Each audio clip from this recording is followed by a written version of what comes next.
Pagi-pagi sekali, Arfian sudah siap untuk pergi.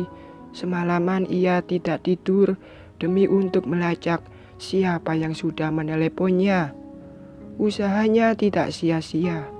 Arfian sudah mengetahui siapa yang sudah menculik dan mengancamnya. Awalnya Arfian tidak percaya, tetapi bukti mengatakan jika dia pelaku semua masalah yang terjadi. "Mas, aku ikut." Arina berjalan menghampiri suaminya yang tengah mengambil jaketnya. Arfian terdiam sejenak. "Kamu di rumah saja ya. Aku janji aku akan membawa pulang putri kita dengan selamat." "Enggak, pokoknya aku harus ikut." "Mas tidak tahu bagaimana perasaanku. Aku ibunya." Arina berjalan menuju almari untuk mendapatkan pakaian. "Arina, aku janji aku akan membawa pulang putri kita. Kamu tetap di rumah. Aku tidak mau sampai terjadi sesuatu padamu." Arfian memeluk tubuh mungil istrinya, menenggelamkan wajahnya di jeruk leher Arina. Arina melepas pelukan suaminya. "Tapi Mas, perasaan aku tidak tenang sebelum..." "Percaya sama aku." Arfian mengecup bibir ranum istrinya. Seketika Arina terdiam. "Kamu tunggu di rumah. Aku akan segera kembali." Arfian mencium kening Arina dengan lembut. Setelah itu turun ke bawah. "Mas, hati-hati. Bawa kembali putri kita dengan selamat," ucap Arina. Ia yakin jika suaminya pasti bisa menepati ucapannya. "Pasti." Arfian tersenyum. Setelah itu ia bergegas keluar dari kamar. Sebelum Arfian pergi, ia telah berpesan kepada ibu serta ibu mertuanya untuk menemani Arina sampai nanti ia kembali. Kini Arfian sudah dalam perjalanan menuju tempat di mana anaknya disandra. Pria dengan balutan kaos berwarna putih serta dilapisi jaket berwarna hitam itu melajukan mobilnya dengan kecepatan cukup tinggi. Pikirannya tidak tenang. Arfian takut jika sampai terjadi sesuatu pada putrinya. Adinka tidak tahu menahu masalah yang Arfian hadapi.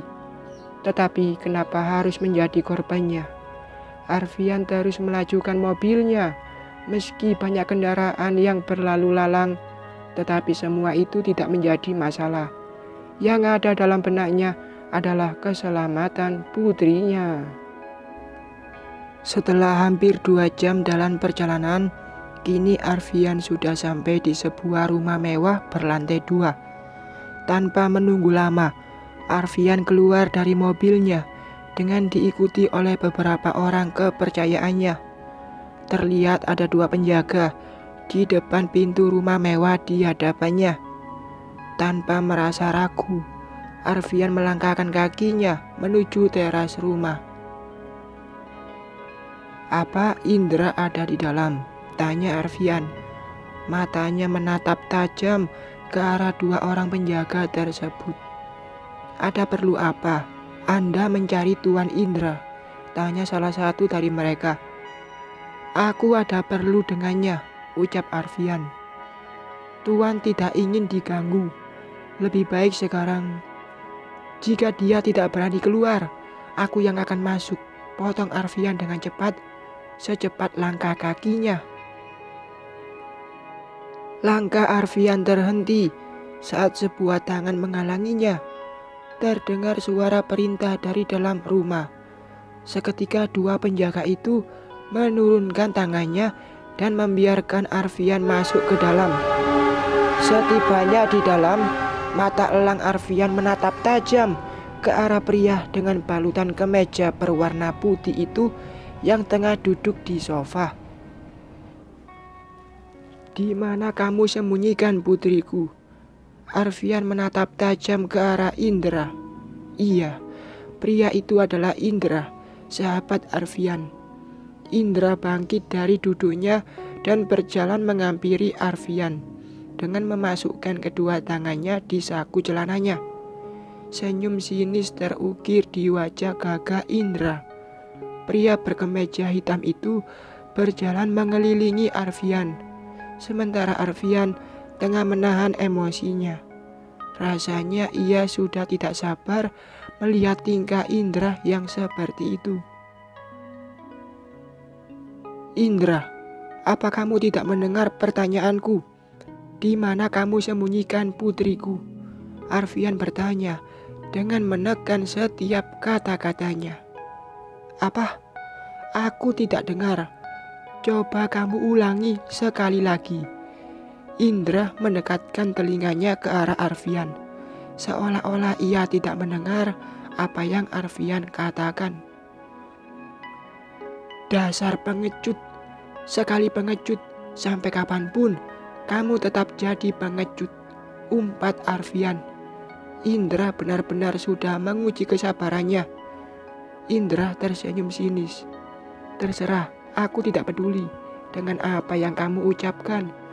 Yang jelas, tidak lama lagi kamu akan hancur. Kamu yang akan hancur, Indra. Arfian menatap tajam mata Indra. Keduanya saling adu tatap.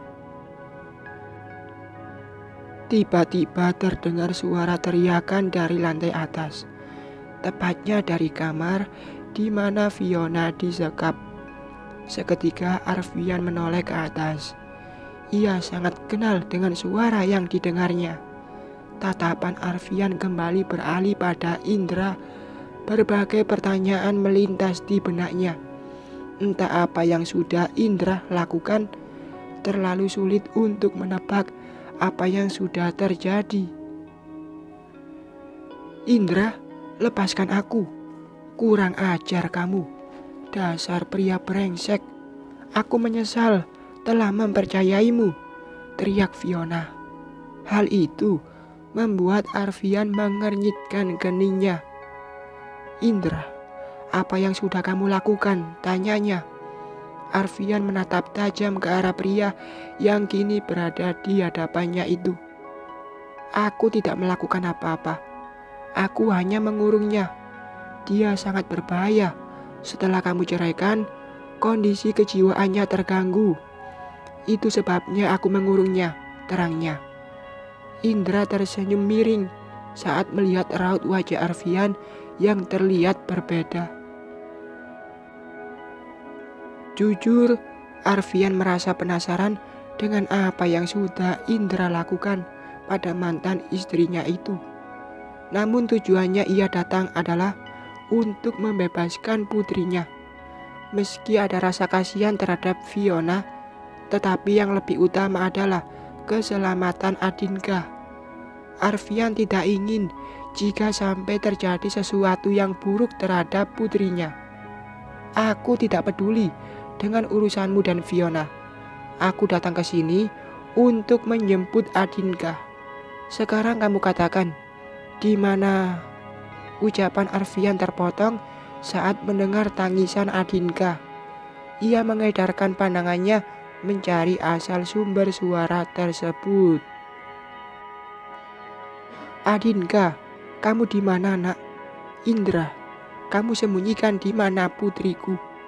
Arfian mencengkram kerah kemeja Indra. Matanya memerah, menahan amarahnya. Indra melepas cengkraman tangan Arfian dengan kasar. Lepas, sampai kapanpun aku tidak akan melepaskan putrimu itu. Masalahmu denganku, jadi jangan pernah libatkan putriku dalam masalah ini, bentak Arfian dengan penuh amarah. Kamu terlambat, karena aku akan menjadikan putrimu sebagai ganti rugi karena aku tidak sengaja. Anak yang Fiona lahirkan, ucap Indra tanpa merasa bersalah. Dek, jantung Arfian serasa berhenti berdetak. Apa mungkin ia hanya salah dengar? Indra bilang dia tidak sengaja. Anak yang Fiona kandung. Bukankah itu anak Indra juga? Arfian tidak menyangka kalau pria di hadapannya itu begitu tega. Serigala saja menyayangi anak, tapi Indra yang jelas-jelas manusia begitu tega kepada darah dagingnya sendiri. Kamu, anakmu sendiri, darah dagingmu sendiri. Arfian menatap Indra tak percaya. Ia tidak habis pikir kalau Indra bisa melakukan hal keji itu. Aku tidak sengaja. Saat itu dia menangis terus-menerus. Karena sangat mengganggu, aku menenggelamkannya di kolam. Tidak tahunya dia diam untuk selamanya, jelasnya. Seperti tidak ada rasa penyesalan. Kamu tahu, sejak saat itu Fiona terus berteriak dan menangis. Aku rasa kejiwaan Fiona sudah terganggu dan mungkin sebentar lagi dia bisa gila, sambungnya. Hal itu membuat darah Arfian mendidih serta rahangnya mengeras. Buk! Satu bogeman mentah mendarat di wajah Indra. Sudut bibirnya mengeluarkan cairan merah. Indra tersenyum sinis, lalu mengusap bibirnya dengan punggung telapak tangannya. Nafas Arfian terasa memburu. Meski Fiona telah resmi ia ceraikan, tetapi ia ikut merasa sedih. Namun semua itu tidak akan bisa mengembalikan kebahagiaan seorang ibu. Merasa tidak terima, Indra pun ikut melayangkan bogeman mentahnya juga. Gerakan yang terlalu cepat membuat Arfian tidak bisa menghindar. Sudut bibirnya pecah dan mengeluarkan cairan merah. Amarah Arfian semakin memuncak. Setelah itu keduanya terlibat perkelahian yang cukup menguras tenaga. Bukan hanya Arfian dan Indra yang berkelahi, begitu juga dengan orang-orang mereka. Pria berbadan kekar itu tidak segan-segan mengajar Indra hingga babak belur. Arfian tidak menyia-nyiakan kesempatan ini. Setelah tubuh Indra tergeletak dan terkapar tak berdaya, Arfian bergegas mencari keberadaan putrinya. Suara tangisan Adinka, amarahnya semakin memuncak. Adinka! Arfian mendobrak pintu kamar yang terkunci. Mata Arfian terbelalak saat melihat putrinya tengah menangis. Dengan cepat ia berlari menghampiri Adinka, lalu menggendongnya. Arfian mencoba menenangkannya. Perlahan tangisan Adinka mulai reda. Setelah itu Arfian beranjak keluar dari kamar tersebut, tetapi langkahnya terhenti saat melihat anak buah Indra sudah mengepungnya di depan kamar. "Cepat menyingkir dari hadapanku," seru Arfian. Matanya menatap nyalang dengan rahang yang mengeras. "Lepaskan anak itu jika ingin pulang dengan selamat," bentak salah satu orang tersebut. "Cuih, kalian pikir aku takut? Sama sekali tidak." Arfian menatap orang di hadapannya dengan tatapan yang mematikan. Perkelahian pun tidak bisa dihindari lagi.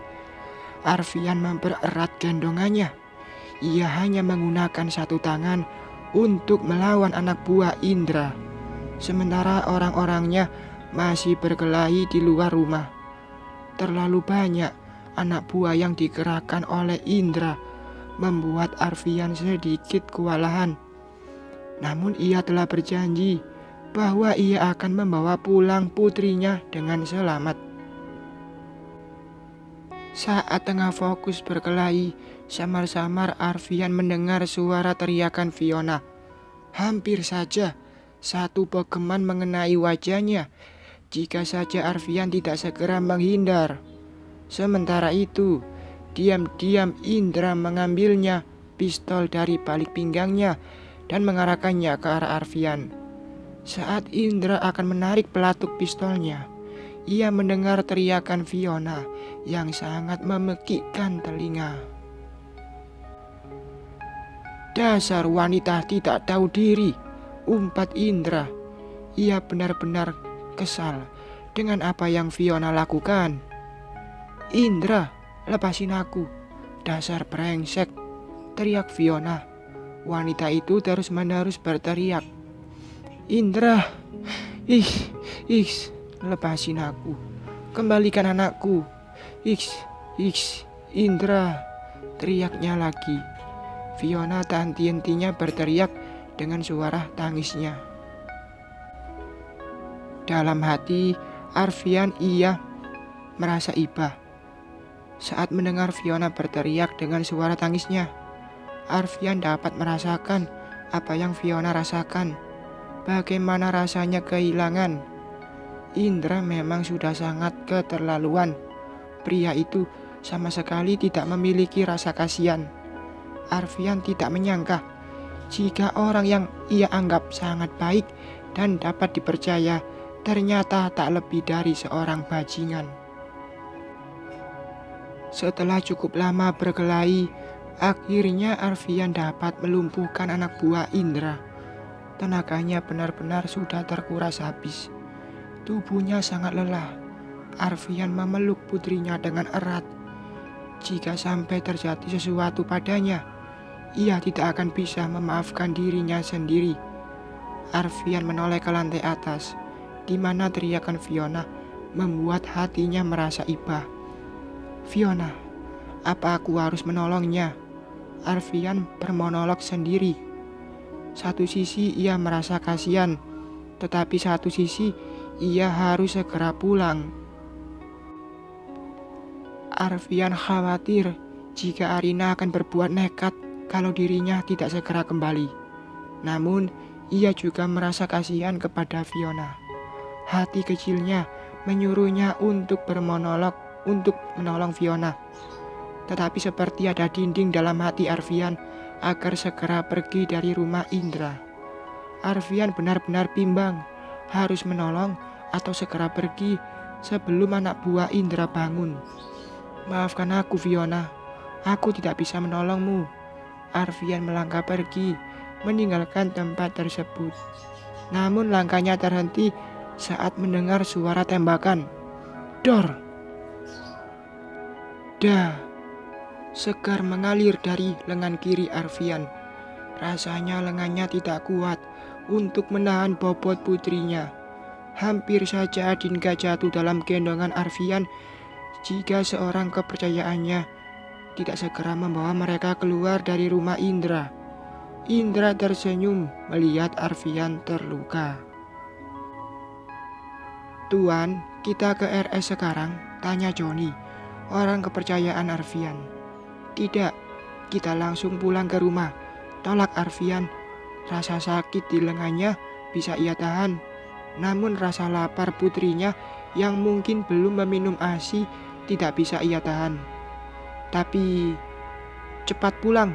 Apa kamu tidak melihat bagaimana putriku menangis karena lapar? Bentak Arfian. Seketika Johnny terdiam dan bergegas menjalankan mobilnya. Johnny melajukan mobilnya dengan kecepatan tinggi. Pria berotot itu juga tidak tega melihat bayi mungil itu terus-menerus menangis. Sementara Arfian mencoba untuk menenangkan putrinya. Sesekali ia mengumpat kesal karena kecerobohannya. Nyawa Adinka hampir saja menjadi korban. Arfian tidak menyangka jika semua masalah yang terjadi karena ulah Indra. Bersambung.